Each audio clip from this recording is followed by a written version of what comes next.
అమరావతిలో AP cabinet కొనసాగుతోంది. CM Chandrababu అధ్యక్షతన సమావేశం జరుగుతోంది. దాదాపు 25కు పైగా అంశాలపై చర్చిస్తున్నారు. ధాన్యం కొనుగోలు కోసం 5,000 కోట్ల రుణం తీసుకునేందుకు కేబినెట్ అనుమతి ఇవ్వనుంది. రెండో దశలో 7 గ్రామాల్లో 16,675 ఎకరాల భూముల్ని ల్యాండ్ పూలింగ్ ద్వారా తీసుకునేందుకు సిఆర్డీకు అనుమతి ఇవ్వనుంది మంత్రివర్గం. ఏపీ డిస్కంలకు 3,762 కోట్ల రుణం తీసుకునేందుకు అనుమతిస్తున్నారు. భారత్ నెట్ ప్రోగ్రాం కోసం ప్రత్యేక ఎస్పీవీ ఏర్పాటుకు ఆమోదం తెలపనుంది కేబినెట్.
అమరావతిలో ఏపీ కేబినెట్ కొనసాగుతోంది. కేబినెట్ లో చర్చించిన అంశాలపై పూర్తి డీటెయిల్స్ మా కరెస్పాండెంట్ శ్రీహరి అందిస్తారు.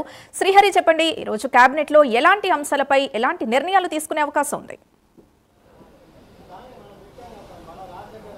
రైట్ సింధు, ఏపీ కేబినెట్ అయితే మరి కొద్దిసేపటి క్రితమే ప్రారంభమైంది. దీంట్లో ప్రధానంగా చూసుకున్నట్లయితే ఏపీ కేబినెట్ సీఎం చంద్రబాబు అధ్యక్షతన అయితే, అదేవిధంగా ఉప ముఖ్యమంత్రి పవన్ కళ్యాణ్, అదేవిధంగా ఇతర శాఖలకు చెందిన మంత్రులు కూడా ఈ సమావేశానికి అయితే హాజరయ్యారు. దీంట్లో ప్రధానంగా చూసుకున్నట్లయితే ఏపీ అమరావతి రాజధానికి సంబంధించి ఏదైతే ల్యాండ్ పూలింగ్ రెండో దశకి సంబంధించిన ఏదైతే ఉందో దీనికి సంబంధించి కేబినెట్ ఈ రోజు అయితే ఆమోదం కూడా తెలపనుంది. దీంట్లో ప్రధానంగా చూసుకున్నట్లయితే రెండో దశలో చూసుకున్నట్లయితే 16,700 ఎకరాలను అయితే రాష్ట్ర ప్రభుత్వం మళ్ళీ సేకరించేందుకైతే ముందుకు వెళుతుంది. దీంట్లో ప్రధానంగా చూసుకున్నట్లయితే అమరావతి మండలం అదేవిధంగా తాడికొండ, మంగళగిరి ఈ 3 మండలాల నుంచి కూడా రాజధానిలో మరో 7 గ్రామాల నుంచి అయితే ఈ రాజధాని భూమికి అయితే సేకరించేందుకైతే అధికారులు అదేవిధంగా ఇప్పటికే గ్రామ సభలు నిర్వహించారు. దీంట్లో ప్రధానంగా చూసుకున్నట్లయితే ఈ గ్రామాల్లో ఏదైతే సేకరించే 16,750 ఎకరాలు ఏదైతే ఉందో దీనికి సంబంధించి పెద్ద ఎత్తున ఇంటర్నేషనల్ ఎయిర్పోర్ట్, అదేవిధంగా క్రికెట్ స్టేడియం ఇవన్నీ కూడా నిర్మాణాలు చేపట్టబోతున్నారు.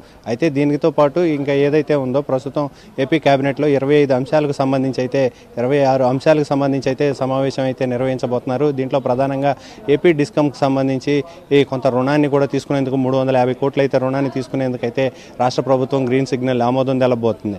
అయితే దీంతో పాటు ఇంకా చూసుకున్నట్లయితే ఏదైతే మార్క్ఫెడ్ రైతులు ఏదైతే ఉన్నారో రైతులకు సంబంధించిన వరి ధాన్యం కొనుగోలుకు సంబంధించి 5,000 కోట్లు అయితే మార్క్ఫెడ్ ద్వారా రుణాన్ని తీసుకొని ధాన్యం కొనుగోలుకైతే చేపట్టబోతుంది రాష్ట్ర ప్రభుత్వం.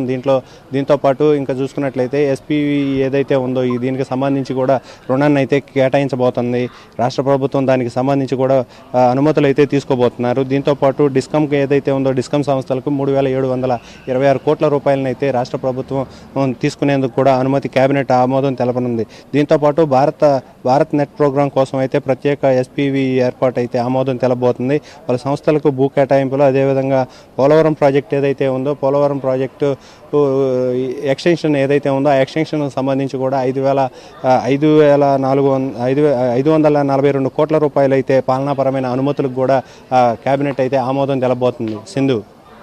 Right, thank you Srihari.